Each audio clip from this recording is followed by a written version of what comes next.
Je suis Grégoire Scalabre, céramiste sculpteur depuis une trentaine d'années. J'ai une formation de tourneur potier, tourneur en série. Et j'ai toujours été attiré par le fait d'amener l'artisanat sur un plan plutôt contemporain et me diriger vers la sculpture, donc notamment des pièces monumentales et des choses de cet ordre-là.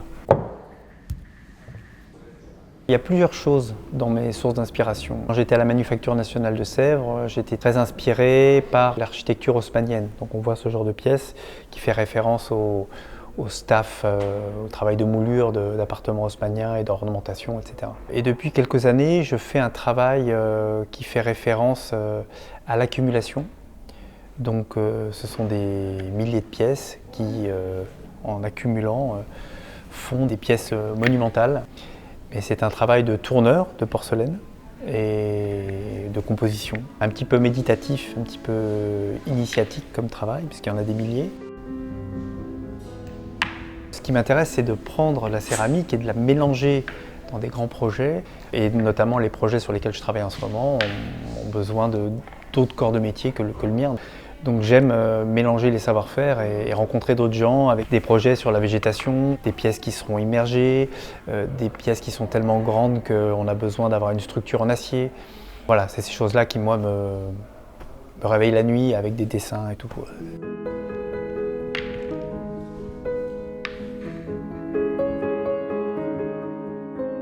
Je suis arrivé au métier de céramiste, d'abord parce que j'étais mauvais en cours. Indiscipliné, turbulent, voilà. Donc on m'a brandi le spectre de la pension. La menace a été exécutée et là s'est entrouvert un atelier de céramique. Et donc à peine 10 ans, je découvre ce métier et là ça a été clairement quelque chose que je voulais faire depuis le début. Ça a été évident, quoi. C'était tout de suite ça. Et j'ai dit d'un ton solennel à mon père, je veux être céramiste, moi. Et je n'ai jamais changé d'avis, ça a toujours été ça. La sensation d'être dans un atelier de céramique, d'être à ma place. C'est un des plus vieux métiers au monde. La technique même du tournage n'est quasiment pas évoluée. Ce sont des gestes ancestraux qu'on répète. Même si on est agité, on a plein de projets, etc. Je crois qu'il faut toujours rester très très humble par rapport à ça. Parce que tout a déjà été fait dans la céramique. Donc il faut juste réinterpréter, le faire de manière singulière, mais de dire qu'on va réinventer la céramique, moi je ne m'y risquerais pas. En revanche, de m'exprimer dans ce médium de manière singulière, ou en tout cas avec ma façon de voir les choses, ouais. J'ai tellement travaillé des gestes de répétition, notamment au tournage, comme des gammes, donc en fait je ne me rends plus compte des gestes que je fais. Bon, quand je tourne, je pense que d'enlever la barbotine avec le pinceau, finir les pièces, les contours, ça c'est des choses que j'aime faire. J'aime pétrir la terre également. Mais je crois que j'aime surtout être dans un atelier. Et encore maintenant, je suis toujours le premier à rigoler dans un coin en me disant mais quelle chance j'ai de pouvoir vraiment être dans ma salle de jeu et de pouvoir en plus le partager avec d'autres. Non, je suis vraiment le premier étonné de ce qui m'arrive, hein, sincèrement, ça c'est clair.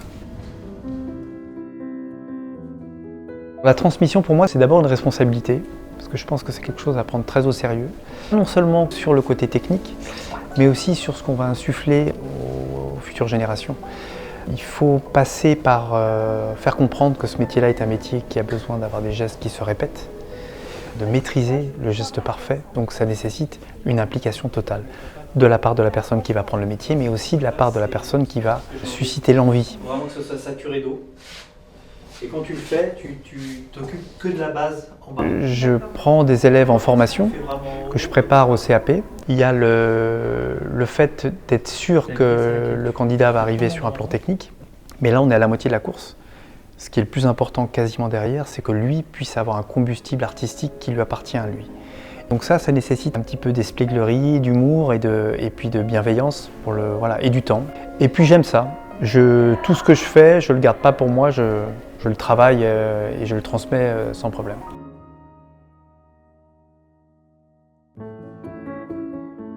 La Fondation Rémy Cointreau m'a permis d'acquérir un four au moment où je préparais une exposition assez importante, donc c'était vraiment bienvenu. J'ai pu, avec ce four-là, développer d'autres formes, d'autres types d'émail, et puis amener un travail un petit peu différent de celui que je faisais à l'époque. J'en garde surtout un rapport humain. Dans le chemin d'un artiste ou céramiste, les moments ponctués où on a des rendez-vous avec des gens qui nous permettent d'acquérir du matériel, c'est sur le doigt de la main, donc c'est des rendez-vous importants. On ne se voit pas assez, je pense, mais j'ai toujours en tête qu'il y a eu cette rencontre à un moment et que ça m'a permis, moi, de développer autre chose, quoi. Je suis assez sensible à ça, sur le fait que, à un moment, ils étaient là, quoi. Voilà.